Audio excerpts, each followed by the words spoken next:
The following is rated S for spoilers. Captain Pete Maverick Mitchell. Your reputation precedes you. Thank you, sir. Wasn't a compliment. Hello and welcome to the Popcorn Hangover. My name is Alex. My name is Graham. And today we are going to be talking about the movie that everyone is talking about this weekend, Top Gun Maverick, the long-awaited sequel. Yes, sir. Fun fact, this is the longest period of time in between sequels. I think it's 38 years. Really? Something like that, yeah. It's the longest. That's crazy. Yeah, longest period of time. I mean, I can't think of anything else I would think might compare. But yeah, that's wild. And we're going to talk about that and asking ourselves the question, is this the greatest reboot of all time? Yeah. Graham, how's your week been? Just been busy, man. I feel like I say that every week, but it's just nothing slows down. This has been, I don't know, if you're not following us on Instagram, you should. I put a story up on Thursday because we had Top Gun Maverick. Yeah. And then we had the first episodes of Obi-Wan Kenobi. Yeah, Friday came, yeah. And then we also had Stranger Things, all in one night. A lot of content coming through. So much content coming. So if you're interested in any of those things, we're not going to commit to any of those. But if you are interested in hearing about those things, let us know on all the things. So Top Gun Maverick, I don't even know where to start other than this movie is freaking incredible. And I mean, 10 out of 10. Yeah. Whenever I'm a big, I like Letterboxd a lot. It's like an app so you can like leave reviews, and I like to just keep track of like movies and also just how my opinion on movies changes throughout time. Makes sense. And I hate giving something like 5 stars right away, or even like 4 stars. Like I hesitate just because like I don't know. I'm hyped up, but like this one I watched it a second. I gave it 4.5 the first time. Second time I gave it a 5. It's just there are flaws in the movie, and we're going to talk about that later. But like it's so good. It was really, really, really good. And one thing I've never seen the first one all the way through. I own it actually on like 3 different purchase little things, I guess, like brought it digitally, physically, like all that fun stuff. So I don't know why I've never actually made it through the first movie, but this was so good. I feel like you don't even have to watch the first one. You don't, and that was part of the genius of it. Yeah, too. It tells you everything you need to know. It stands alone, right? Yeah. So I mean, we're not the only ones who love this movie. User score, Metascore is a 78. Critic score, audience score of 8.8. Yeah. Letterboxd, I forgot to look up. Letterboxd, last I checked, had a 4.5 average rating out of 5. So, which is not bad. That's kind of all fan audience. Yeah. That's not really. There's no like critic division in between the two. So overall, this has been a very well loved movie. It had a budget of $152 million, which is not too bad. No. Directed by Joseph Kosinski, written by Jim Cash, Jack Epps Jr., and Peter Craig, starring everybody. Tom Cruise, A-list cast you could make. Tom Cruise, Jennifer Connelly, Miles Teller, Val Kilmer, John Hamm, just everyone in their dad was in this movie. And it was, I have no words. It was incredible. Overall, like what are your instant reactions? I don't think, for it being a pretty well-paced movie, I feel like it wasn't slow. That's one thing I was worried about. Is like, it definitely had enough story of what I needed. Because like I said, I was able to watch that and understand everything I needed to going through. I don't think there was really any slow moments though. Kind of going through this, my main takeaway. But dude, there were moments that were so intense. There were moments that were stupid intense. And I don't really get like too excited or too like, I'm a very jumpy guy actually. I take that back. But like when it comes to like movies, like I normally can try and predict things. I'm not too caught off guard or like too worked up with it. But dude, my watch the whole time was like, hey, dude, your heart rate's getting high. You need to chill out. And I was like, okay. But dude, it was, after reactions, like it was so good. Yes. I agree with you wholeheartedly on the intensity of it. And to prove it to you, because I saw this about a week ago from whenever this episode goes out. We saw it in early Tuesday showing. And while we were there, we recorded a segment of our bonus show, The Parking Lot Talk, which you can find at patreon.com/popcorn hangover. And here's a quick clip from our instant reactions right as we got out of the theater. All right, and welcome to The Parking Lot Talk, the show where we give our initial reactions to the things that we just saw. We are outside the theater we're outside a brand new theater to me. Drove about 2 hours to go see Top Gun Maverick. The Tuesday before it comes out, we got into an early showing, and my heart is still racing. This movie was incredible, beyond all expectations. I'm sure by the time we record the full episode, I will have seen it at least 3 times. Today, I'm joined by Brendan Janesco and Dominic. Welcome to the Parking Lot Talk, guys. Brendan, initial reactions. What's going through your head right now? I mean, the whole movie, I felt like I was pulling 9Gs. It really was like through and through, full on action movie. I mean, you're sitting in the seat, especially if you get the chance, catch it in IMAX, because that extra resolution, that screen, it really puts you in the capsule. Like, it really, oh my gosh, like the cockpit, like you're in there. It does a really great job of keeping pace, and I'm pretty impressed. It's lots to take in.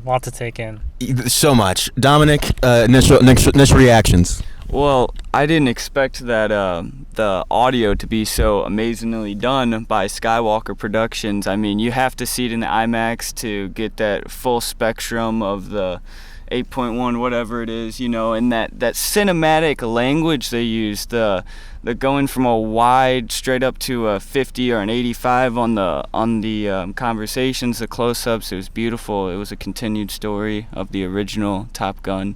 Absolutely loved it.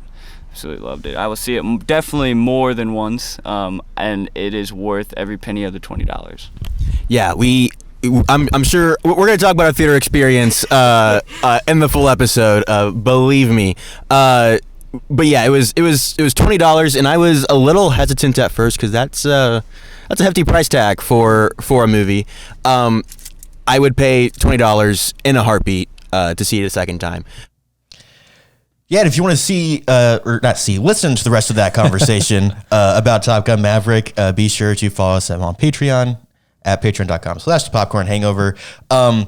Really, we had a really interesting talk and everything. Dominic kind of started to touch on it a little bit, talking about like focal lengths, and it was those guys are like film students, and they're actually like working filmmakers. So it was really interesting to kind of get their perspective on the technical aspects of the film, which we'll talk about in a little bit. Yeah, I feel like that.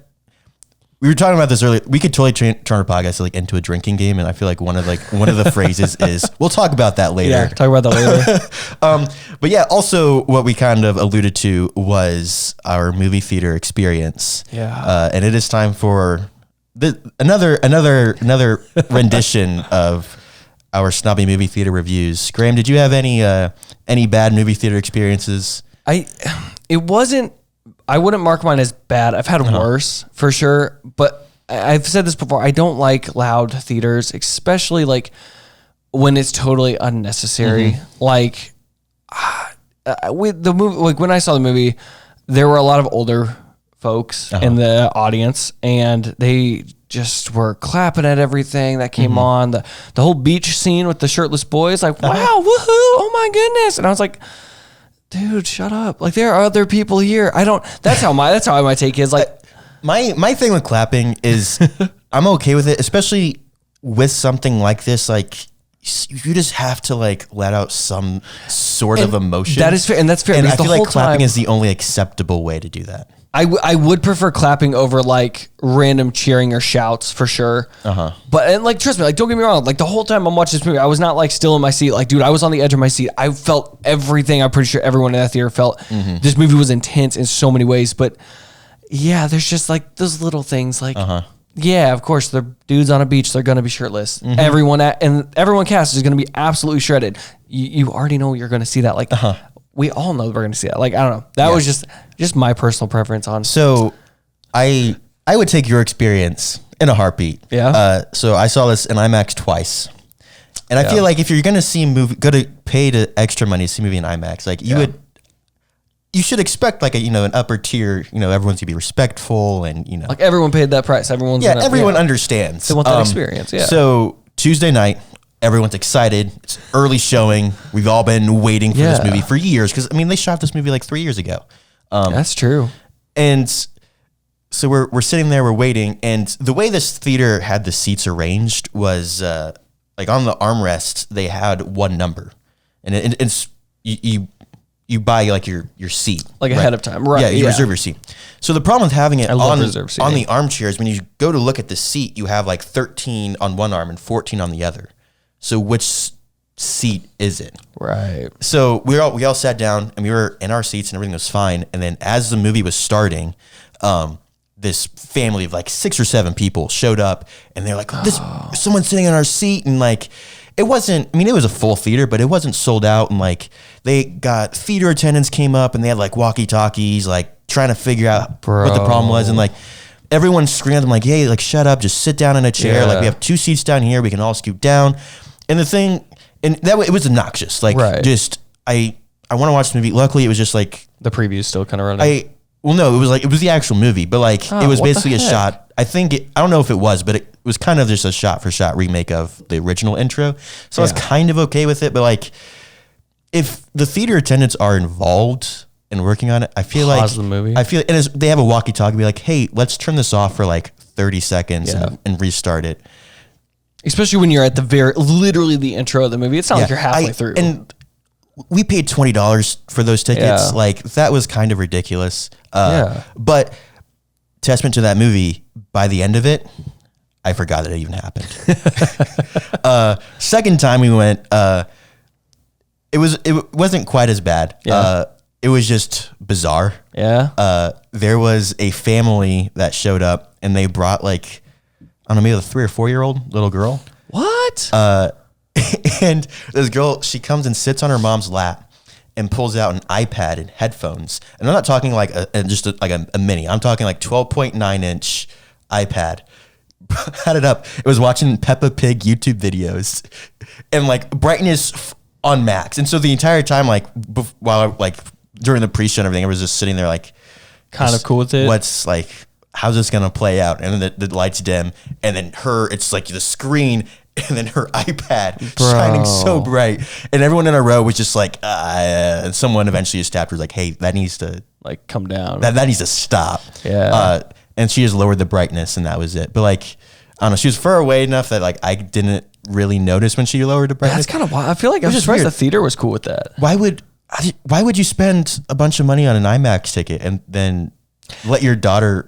The only thing I can vouch for is if a $20 ticket is cheaper than a $50 to $100 babysitter. That's true. And this one also wasn't $20, like because it was just a normal, right? Just normal. It was normal, so like still that. probably Yeah, $12, $10. Yeah. Yeah. All I have to say though, despite the fact that they were pretty awful theater experiences, this movie was still incredible, and like I forgot about them like while we were watching. If an experience can ruin the movie, there's something wrong with the movie. Because I feel like if the movie can turn your... I don't agree with that entirely. I think an experience can ruin the movie, but if you have a bad experience and the movie is good enough that you forget that experience, that makes the movie better. That's fair. I think that's a testament to the movie. Yeah. I wouldn't blame the movie. I wouldn't say it's bad if a bad experience affects how you feel about it. But I think if you do have a bad experience and the movie is fantastic, and you like forget about that experience. Right. Yeah, and like you said, like just the entire time, like you're on the edge of your seat. It's your heart is racing. Like I know everything's gonna be fine, but also like it was paced so well. Yeah. One of the things I will say though, because we can go on and on about and ringing its praises, and I don't think we're gonna say anything new that no one else has really thought. I mean, just the cinematography. This is one of the most beautiful films I've ever seen. So well. Oh my gosh, every shot was just breathtaking. Where did they film? Did they film in? Yeah, I know it gave like the desert name at the beginning and stuff like that. Were those like accurate locations of filming or no? I'm not sure. Okay. I'm not sure where they filmed it. But like when Maverick first gets in the plane and he's like, he's trying to get the 10 G's or whatever, like, I was looking over at Brendan, who was on the parking lot talking, like, me and him just kept looking at each other. We just, our mouths were wide open, like, how this can't look that good. Yeah. And one of Tom Cruise's big things is, like, he doesn't want to use CG unless absolutely necessary. And he does all of, like, he doesn't use, like, stunt doubles half the time unless he's, like, legally required. He does all of his effects and stunts. Like, he lives for it. Take a drink, but we'll talk about it later. But, like, there's, just Tom Cruise is one of, like, the last legends. True movie stars, and I don't know. We'll dive into that in just a second. But yeah, this is one of the most beautiful films I've ever seen, and the fact that it's also all done in camera. It's just how sound design was incredible. I needed to see it in IMAX. I didn't realize how beautiful it was going to be. I just want to see it in IMAX because I wanted the sound, and it was. I didn't even think about that. The sound was so good. You didn't see it in IMAX. Like, I imagine it was still fantastic. Sound design. I couldn't. I had no issues, no problem with the sound. But I mean, if it was better, it would have made the movie even better. That's what I'm. Yeah. I feel like I missed out. I did miss out. I will say there are two fundamental flaws with this movie. Okay. Number one is structure. I don't know if you can really call it a flaw, and take a drink, we'll talk about it a little bit. But, like, this is kind of a beat for beat remake of the original. It's its own story, it's standalone, but when you take it, just story point by story point, and it's the exact same. Like, Maverick's on his own mission. He should be getting grounded, but instead he's sent to Top Gun, and then he has issues, and they do a training sequence, and, like, the beach scene, it was football in this movie, it was volleyball in the last one. Like, it's a lot of the exact same beats up until the last, like, 30 minutes, and it kind of gets flipped on its head. And I don't think that's a bad thing. I think that's a kind of a testament. I think that's a good way to do a reboot is, they did a good job of acknowledging the original, while also keeping this its own thing. For sure. Number one issue with structure, Jennifer Connelly did not need to be in this movie. Not necessarily. There was the only reason I feel more or less, I wouldn't say it was like closure, but it was more of like, I feel like a maturing of like Maverick. Cause like during their whole relationship, they definitely used her well. Yeah. But I just felt like it helped him grow up, especially her daughter, to call him out, being like, don't break her heart again. He's like, I'm not going to leave you. She's like, don't leave her. Like, I feel like it was more of like, it was just there to more of a character development, more or less. It was just a weird subplot that I didn't care. Like, I agree. Like, and throughout, even, there's a random scene with him and Miles Teller after Phoenix and Bob crashed their plane. Right. He's like, you don't have anyone to mourn you. Like, they did a really good job. I think that's how you should do a subplot. Like, yes, there's stuff going on, but like, there's this whole other thing going on, but like, it's not affecting the grand. Right. We're not spending tons of time just to like, we're not wasting time. I'll say it that way. And one of the reasons I understand why they had her in the movie is this felt like an 80s movie. Made with modern technology. Yeah. And you kind of need that, that romance and stuff going on. But number two, this movie is so intense that if you took out all of those scenes with Jennifer Connelly, like,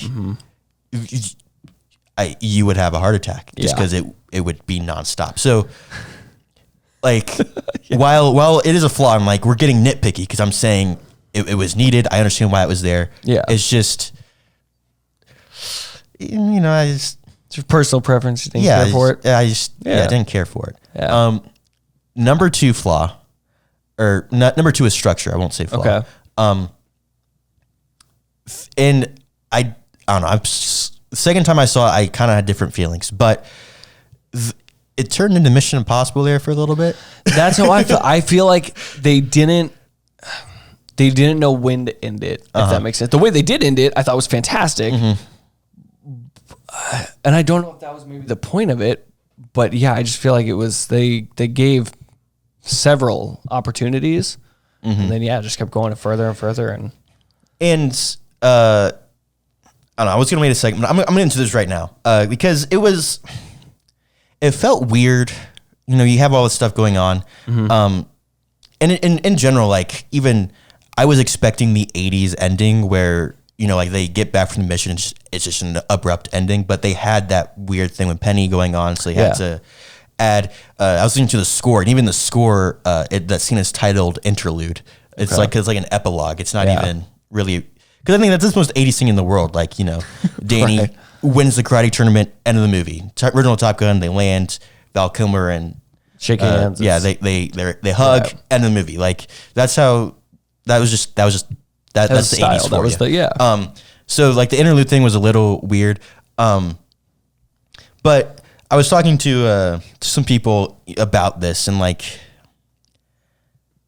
it was a weird moment. And I do think, you know, after a second time I was really like looking at it, they did a good job at like very clearly defining like this is going to be different with just the way that, you know, Maverick and Rooster were like interacting. It was like the tone was set different. Like they were making jokes, and like it was very clear that they were moving a different direction. But sure. There's a review on Letterboxd by David Litch, who writes for IndieWire. I may or may not read this entire thing, but I'll leave it in the show notes for sure, because everyone should go read it. It changed my whole outlook on this movie. But basically he talks about how Top Gun Maverick isn't just a sequel. This is almost a love letter to Tom Cruise, and to the type of star that he is. You know, and it talks a lot about how, you know, just Tom Cruise's upbringing, regardless of how you feel about Tom Cruise, I think we should say up front, because a lot of people have mixed people don't like Tom Cruise a lot of times. Really? Yeah, he can be kind of an a-hole sometimes. You know, there's a whole controversy in the middle of the pandemic when they were shooting Mission Impossible where he was screaming at I remember that. Stuff. I remember because, and you know, his whole point was, you know, we're trying to make movies and you're not being safe, and like we're giving people jobs, like we're the model that people are going off of for the future. Like we need to take this seriously. Should an executive producer and a star be yelling at their, you know, these kids like that? Probably maybe not. But also like he's kind of right. Yeah. I mean, 100%. I don't think in that controversy, I was 100% on board with him, but I'm also biased in the fact that I want movies to be made, and you know, we can't do the podcast without that. So fact. Regardless of how you feel about Tom Cruise, like he's changed the game in so many ways. He's one of the last people who really does cinema. I know that's a big, you know, topic a lot of times with you know, the Marvel movies and things. Yeah. You know, you have like your Tom Cruise, Christopher Nolan, Quentin Tarantino. Like there's a very few filmmakers left, and I feel like Tom Cruise is the only like action heavy one that does this. And like, you know, I've heard him talk for the first Top Gun. In his contract, he made it a rule, or I don't know, a rule. Like he added in his contract that he needed to be a part of every production meeting, every creative decision he needed to make. He just wanted to be in the room so he could learn. And like this awesome. Movie, everyone's been wanting a Top Gun sequel since the first one came out, and he's always waited, you know, for a good story. He talked about how, you know, in his spare time, he'll sit down. He wasn't even writing the story. He was just saying he would write down, here's how I should be thinking about how we should write the next one. Like not even just, here are ideas for, you know, the story, but how should we approach the story? Or like, you know, what should the themes be? And like the amount of time and effort he put into developing the technology to make this movie. You know, one of the things he said was, if we're going to do this again, it's not CG. We're not doing it on a set. We're putting cameras in the planes, and we're going to fly it like that. Legit.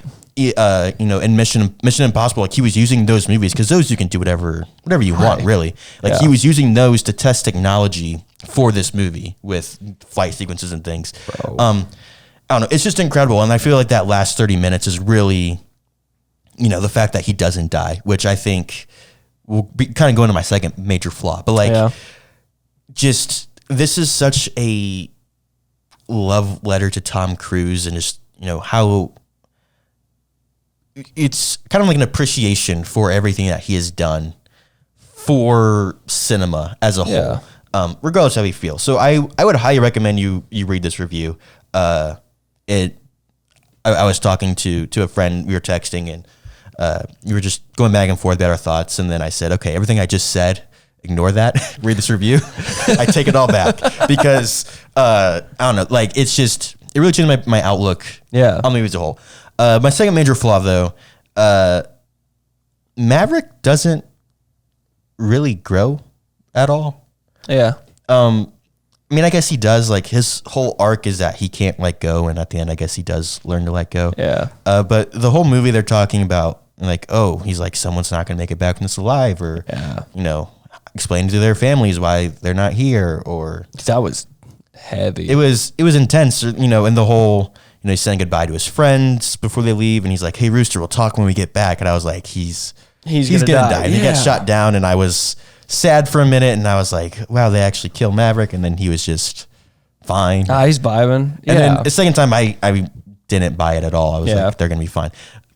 I think that would have been a better story, because the whole thing with Maverick is that he can't let go. And I think it would have been cool if he was able to if they killed him while he was on a mission. I feel like that's the best way they could have done Maverick's story. But again, like, these are nitpicks, because it wasn't the way they did it wasn't bad. No, not at all. It was still a cool arc to see him go from, to learning to let go. I think that was the whole point of the interlude too, was to show that, him and Penny never worked out, because he would always leave on these suicide missions, and I think now he's finally done, and that's why they're flying off into the sunset together. Yeah, it was so cute, so adorable.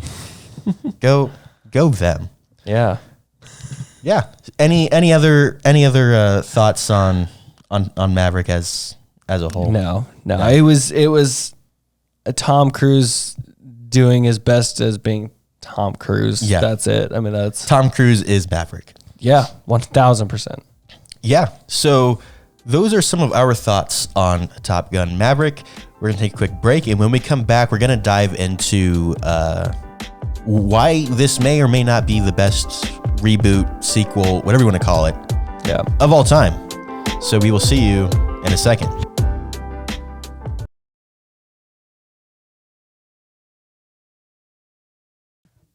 Dude, I'm so glad we're doing this. Yeah, for sure. It's been a lot of fun, and it's not as difficult as I thought it would be. No, not at all. Like, Anchor has made it especially easy when it comes to like actually getting our podcast out on the air, because when hosting on Anchor, you can distribute your podcast on all the listening platforms. So easy getting it over to Spotify, getting it to Apple, wherever you're trying to get your podcast to. Yeah, I think we're on like 7 platforms just through Anchor, and not even just the distribution, but even just creating the podcast. Like, there's so many recording and editing tools within it, so you can record, edit, add music in, sound effects, all sorts of things directly through Anchor, and it is free.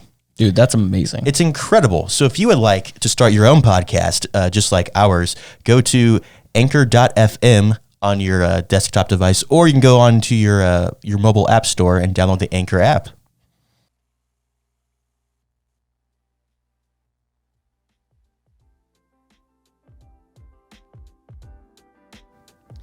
And we are back talking Top Gun Maverick. Sir. So Graham, just right off the bat, we're just gonna keep this nice and simple, nice and sweet. Do you think this is the best reboot of all time?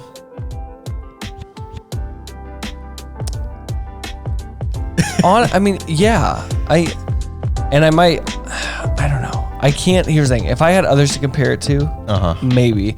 We really should have come up with like a list of really good ones. Here's the thing. The only thing that's coming to mind is honestly, anyone I talk to, and they're like, "Oh, it's a sequel." Like the original's always better than the sequel, almost always. This might be an exception. That's how I see it. From my personal view, that's kind of how I see it. Like, the original was great. That's don't a really get me good wrong, point. or at least as far as I've seen. Because again, I haven't seen it all. I haven't seen the movie, but it's really good. But I feel, even if the first one is in this, I mean, even if I go watch that, and I feel the same way. I don't think one would trump the other necessarily. Like that's how I see this. I do think it's a great sequel because I don't think a lot of people that would see this movie, and I could be wrong on this, I don't think one would trump the other specifically. Yeah. That's something I haven't thought about before. Just thinking about it now. Yeah. I don't know. It's been a minute since I've seen the original. Yeah. I really should have watched it like before, but whatever.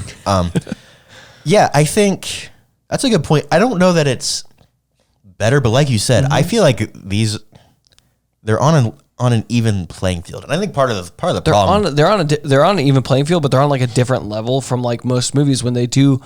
Because again, like most sequels are just maybe saying even playing field wasn't right. I guess what I mean there is like I would rank them equally. Yeah. That's kind of how I see it. Yeah, sure. I think the biggest problem with comparing the two is that there is so much time in between, and like we were talking last segment, like there's so many technological advances. Oh yeah, and how they made these. Yeah. I know. I asked that question. Is this the best reboot? I also don't have an answer because I can't think of any.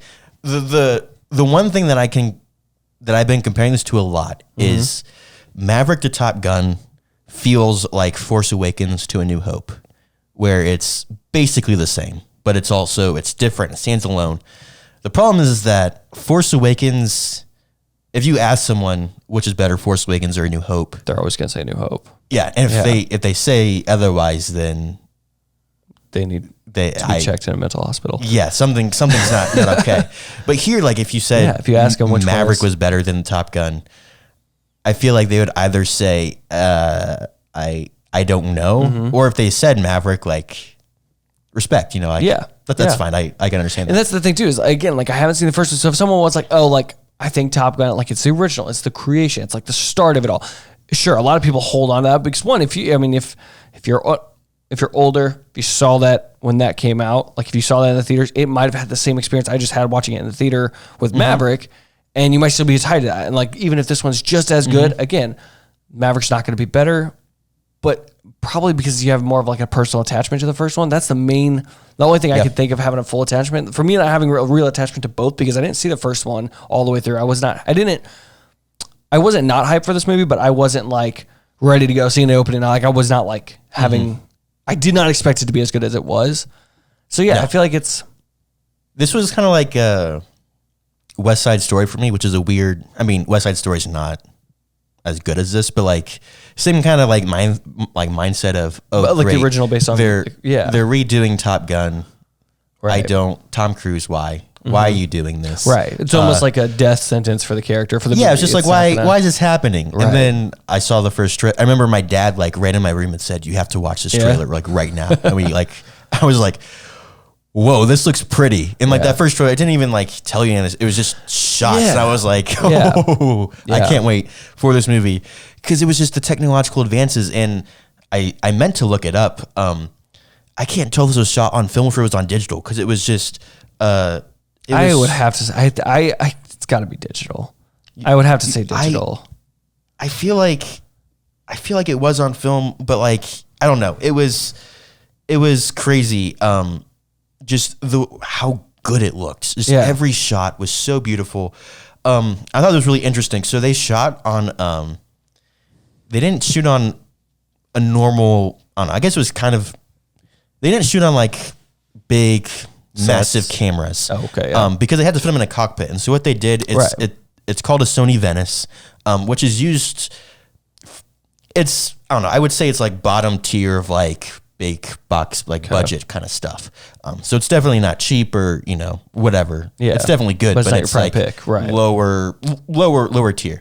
And so what they did, they used a camera version of the Sony Venice called the Rialto. And essentially you have your camera body.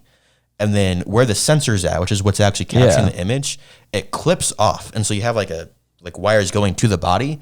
And so they had 6 of these. They were able to fit 6 of these cameras in each of the cockpits. And so one of Tom Cruise's like big things was if they were going to do this, they were going to do it right. Yeah. And so all of the pilots went through 3 months of Navy air pilot training. Yeah. So, tons of, learning how to fly in the planes and everything. In case they crashed over water or something, they would, they'd put them in a tank blindfolded, and then they'd flip the tank upside down, and they would have an X amount of time to get out. Just all sorts of crazy stuff. Bro, that right there already stressed me out. To act. No. Yeah. Just like they went through legit training. Good for them. They went to the Navy, because the Navy helped them out on the first one. And they were like, hey, can we, can you provide us planes? Yeah. Can we shoot on carriers? And they're like, yes, absolutely. Let's do it. I saw a really interesting article with a guy like that. That's his job, is to like work with movies and stuff to do things like this. So dope. And he was saying, in the past, like it was pretty normal for them to like change a script, to fit based off things that was needed or just to be like, the Navy's amazing, go America. Like, and he was saying like that they don't really do that anymore. He was talking about how he didn't make hardly any changes to this other than like, hey, this isn't totally accurate, or like, all of the training sequences, those are actual ways they train, or like, dang, all of it was vetted and was like legit. But all the pilots had to, they were actually acting in planes that were actually going. So their reactions as they're like facing G's, that's not acting. That is actually their faces as they're taking the G's. And it's funny, the Navy said, yeah, we'll let you use our planes. Tom Cruise, he can't touch them. Like he can't touch the controls. Like he's not, like we know that he can fly. Why? We know he likes to do his own stunts. He's got like 53 licenses. What can he not fly? Because it's a government. It's like that's a Navy rule. Like what? Those are expensive planes, and so like if a civilian crashes it, it's kind of, that's fair. I get it, but I also think the plane at the end of the movie, the one he's working on in his hangar, that's his own plane, and I feel like he was like, I gotta fly something. I have to fly. A plane, and so they just threw that opening and closing sequence in there so we could. That's dope. I don't know. I know that's true. I'm just assuming. Yeah. But yeah, so like they would go up and they would shoot, and so with that, all the actors, they had to know how to operate the cameras. They would have to fix their own makeup in between takes while in a plane. They'd have to change the lighting and like do audio, all of it. They had to understand how to do all the aspects of the filmmaking process on their own in a tiny cockpit, which again is like, that's stuff that Tom Cruise has wanted, just naturally, just how he is. That's what he's wanted to do his entire life, is like just on his own. And now he's like forcing this new breed of actor to do the same, which I think is kind of cool. And like, I hope that those actors realize, how special like a skill that is. And I think they do. But like, you'd go up and then they'd be recording and they'd go down, they'd all go to the village, they'd watch all the footage, and like people are throwing up every day, and it's intense. Dude, yeah. So they'd all sit there and watch the footage, and then they'd say, okay, we got this shot, and we gotta go back, do it again. Like they were going up and down. And Miles Teller says that there's over 800 hours of footage for them to sift through. And that there's more footage than there was for the entirety of the Lord of the Rings trilogy, which is incredibly long. Those are like 4 or 5 hour movies. And yeah, that's just the footage they use. Yeah, those are just like the director's cut footage. Yeah, so you're saying, he's like, there's more footage, not used obviously, but there's more footage filmed for Maverick than there was in for the Lord of the Rings trilogy, which is crazy. That's insane. And I think that's one of the ways that the pandemic actually helped. The editing in this was fantastic. Dude, it was so good. I don't know. It brings me back to Morbius, which if you want to hear our thoughts on Morbius, go check out that episode. It's a fun one. All we do is just trash on it. Save yourself from watching and just feel free to listen. Yeah, just listen to our podcast. We gave it a great review. 10 out of 10. Wouldn't recommend. No. But like, I think it's a really cool contrast to like, that's a movie where they were pushed back constantly, and instead of going into the edit and making it better, they just left it. Yeah. This one, I am almost positive that with the delays, they said, okay, cool, let's refine this. Let's make this better. Let's sift through all 800 hours, every frame of every shot we took, and let's find the best ones and let's make it work. Yeah. And the editing is ultimately where that intensity comes from. And, you know, just the way they would switch from these ultra wides where you're seeing, you know, everything going around in the plane, but then it would go to like a close up of their face. And like, it was so good. Yeah. And while there were these crazy technological advances, they even used they're called Cinejets, I think is the company name. And they're just planes with gyroscopic cinema cameras on the nose, and they're normally used for like shooting airline commercials or like a hotel or something. But they actually got like these to shoot like the exteriors of the planes. Yeah. Which is cool.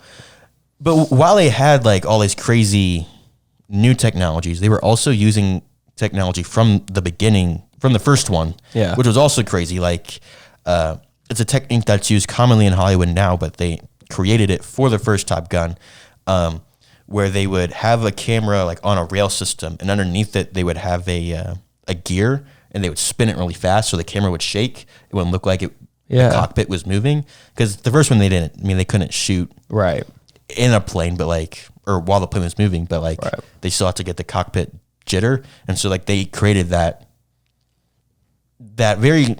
Now it's looked at as a very simple, like filmmaking 101 kind of thing. At the time it was revolutionary. And so the fact that they're still using technology from the first one is really cool. Like Top Gun as a whole is. I don't think you'll ever hear someone complain that practical effects were not used, that were not needed. Like they will always, I wouldn't say always, but they will most likely always stand out more than I just totally drew a blank. More than like special effects and stuff. Yeah, absolutely. Like, I love Marvel movies. I think they're fun. Yeah. I don't think I've ever said, wow, this MC movie is beautiful. Yeah. And if I did say like a shot was beautiful, it was because it was probably practical. Yeah. Like this one, you could pick any frame in the movie and print it on a big picture frame and just hang it on your wall, and it was gorgeous. It would look great. Yeah.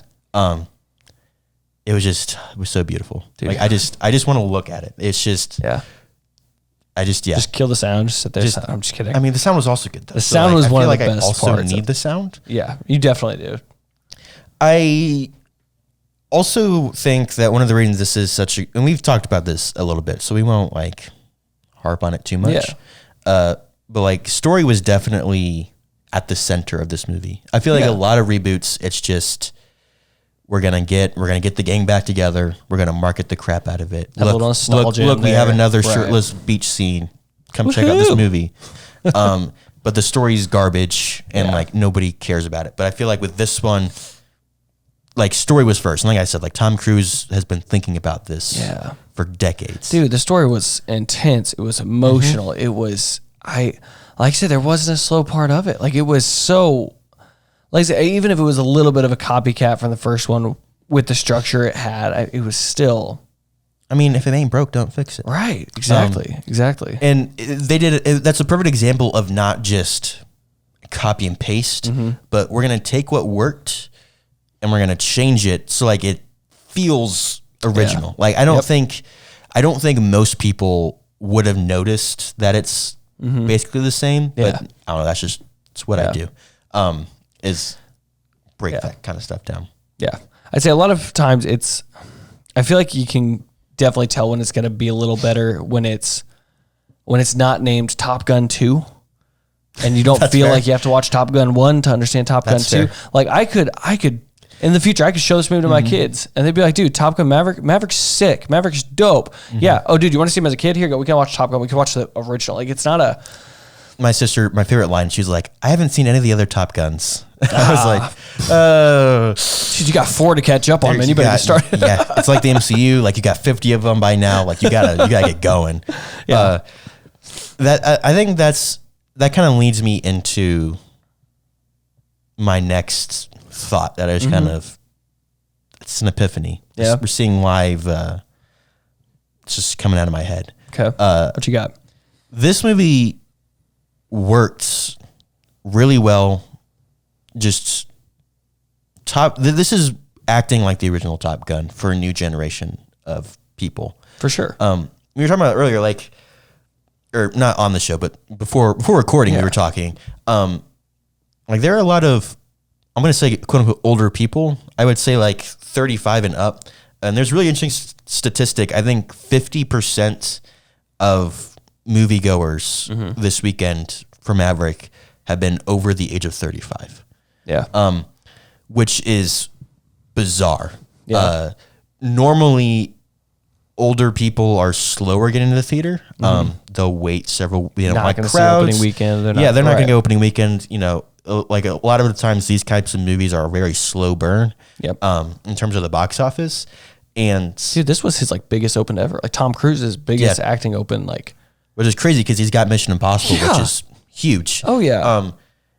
And it's just, I think the thing that is brilliant about this is they're bringing in an older audience, but they're also bringing in a younger audience. And like, I think it was kind of cool. My second time I saw it with my family, and the way like the four of them were sitting in one row, and I was like sitting right behind them. And so I could look on one side, and I could see my mom and my dad who grew up watching the original, like having the time of their life. Like you're laughing hysterically, they're crying, they're enjoying it. They're on the edge of their seats, like they're loving it. Like on the other side, and see my two younger siblings who are just as like full of expressions, like they were enjoying it just as much. My sister, as we were leaving, was like, why was that the best movie I've ever seen? Like, and that's not her kind of thing. Yeah. And it was just, this is multi-generational. It's just, if it works on every level. Yeah. If you're a cinephile like myself, you're saying, oh my God, look at just how this was made. Yeah. If you are just a 10-year-old, you're like, whoa, this was really dope. Yeah. Cool. Like, and I think in general, I think movies need to take that kind of approach. Yeah. If we look at the MCU, just because that's kind of Disney in general. What's in, right? Is just a massive blob of content coming out. Yeah. And all of it is geared towards one specific demographic, which isn't a bad thing. We talked about it on last week's show too, on Chip and Dale. Like, that was a kid's movie that adults can enjoy. Oh, for sure. This was a movie that everyone can enjoy. So I wouldn't say adult movie because that can mean something totally wrong, but exactly, it was a XXX. older audience. No, sir. The older audience would probably have more excitement with it, but exactly, everyone can enjoy it. Yeah, equally, like for sure. Yeah, there's just, it was really, really great. Yeah. I realized we didn't talk about acting earlier like we normally do. Yeah. Acting was fantastic. I swear that Val Kilmer died like a year or two ago. I swear he died. I'm pretty sure he's still alive. I remember today, him correct? dying, but he's alive. He's fine. Okay. I mean, I say he's fine. He actually does have throat cancer, like in the movie. Like that's legit. Like he can't really talk. Shoot. So he's not fine, but he is breathing. Dude, that just makes that, bro, because he talked in that movie. Yeah. Bro, that kind of makes that just even more. And that was like it was a really emotional scene. Dude, yeah. Yeah, it was great. Yeah. Fantastic. Man. I saw this one thing too, like someone was saying, I don't know who it was, someone working on the movie. I was doing like kind of like an interview clip. I don't know where I saw this. It was an ad for the movie or what, but someone was saying how Miles Teller, you look at him and you don't see Goose. You don't see, I don't know who played the Goose's love interest in the first one. Like you don't see either of those actors. But this year, once they got him in the makeup, they put the mustache on him. And the Hawaiian shirt. It is just he's the same. He's the same, and it looked so freaking good. He was Miles Teller is so underrated. 100. Yeah, I love him. Everything I don't think I've really seen him in anything that he didn't perform so well in. Whiplash is one of my favorite movies of all time, and part of it is Miles Teller. Yeah, he just did a fantastic. Yeah, he was fantastic in this role, and he had a much bigger role than I thought. I was kind of okay with it. Yeah. I thought it was going to be, it's Goose's son, and that's that. Yeah. Maybe it'll be a little subplot thing, but I like that he was kind of, he was a part of the movie. Exactly, but I didn't think, going into this, I watched, the trailers, the ads that they came through. I really never got and I might have just totally missed it, but I never got like a heated relationship, like I felt like there was no bad vibes between Maverick and Rooster. Like I thought they were just buddy. Like again, I never saw the first one. I know Goose died, and like it shows you the recap of that. But also like I don't. Does the first movie ever like recap and like harp on Maverick of like Maverick made the wrong choice? It was Maverick's fault he died. It was Maverick's fault. Oh yeah. Okay. Well, it was. Okay. I mean, when you're in that situation, like if you're the one flying a plane and you got out, I mean, a lot of it was survivor's guilt, and a lot of it was just because he was a pilot. Like they were a team. They were best friends. Yeah. This is wingman, bro. So yeah, like, and they touched on the movie where Warlock's like, it was an accident. It wasn't Maverick's fault. And John Hamm says, do you think it was your fault? And he does. Gosh, they just threw it back in his face several times. I was like, oh my, holy crap. But I think that was a brilliant way to set up this story. Yeah. But also to recap it for someone like you who didn't see the first one or just maybe doesn't remember. Which will lead me, I don't know, we're going all over the place. We're talking about actors, but I'm gonna segue back into our topic of discussion. Yeah. The references with reboots, especially this, like Top Gun is one of the most quotable movies of all time. As we were leaving on Tuesday, and this is one of the reasons I love the theater experience. We were sitting, we're sitting there, and like I was speechless for a little bit, just like I don't know what to say. Like we were just going all in. Kind of like this. And there was a guy, late 40s, early 50s maybe, he was also waiting. And so like we get up to leave, and there's not many people left in the theater. And he's like, yo, guys, like that was incredible, right? And I was like, yeah. And he like gave us all a high five. And he's like, I got the need. And we were just like, the need, he's like, for speed. Like he like came in, like he was so excited. Like it was. Is that from Top Gun? Yes. Crazy. That's from Top Gun. Crazy. That is so sad that you don't. Crazy. No. You don't know that. I was about to say, like, I know that quote. Nope. Oh my gosh. Did they say that in this movie? The podcast. They didn't say that in this one. Okay, I was gonna say they did not. But yeah, that's the thing is, I feel like if this were anything else, they would have found a way to say that over and over and over again. For sure. And they had Talk to Me Goose. Yeah. Was like a broken record. Don't Think, Just Do was a broken record. But like it was. I wouldn't say that. Like I thought the quote was used. I don't think there was ever a bad time where it like didn't need to be used. Right. Like it was when they did do it. Yeah. It was used when they said Talk to Me Goose. Like it was emotional moments or like like these big moments. Maverick is about to let Goose's son go on a suicide mission. Like, bro, oh, that's totally completely off topic. But he said there and he's like, talk to me, Dad. And I just imagine like we just watched Obi-Wan and there's part where Obi-Wan's like, talk to me, Master. Like I just picture seeing like Qui-Gon Jinn there. So I'm like seeing this. I'm just like, imagine the Force Ghost of Goose just chilling on it. I mean, honestly, like they're in a trench run and oh no, the laser doesn't work. I gotta eyeball it. Kind of like Star Wars. I was waiting for. I'm not saying that. I'm just saying. I was waiting for some sort of like some reference. Some reference. I was kind of upset that their call sign was Dart. I was like, can it be like Red or Rogue, something like that? Yeah. Or Dagger or whatever. Yeah. Yeah, it's Dagger. That's what it was. Yeah. It was the references that they had were important. Yeah. The beach scene, for example, like it was in the original. They're just showing off their bodies playing volleyball. But this, like, they did. It was still at the end of the day, it was unnecessary. But they threw in the whole it's dogfight football. They're becoming a team. They're also learning how to play offense and defense. Everything had a purpose. Right. And the other thing that I loved was that they didn't throw the references in your face. Yeah. For example, at the end of the movie, Maverick does a flyby, and someone like me who's familiar with the first one, I saw it coming a million miles away. Like it's the end of the movie. They hadn't done it yet. They're all setting up, and then in the watchtower, like they got the binoculars going.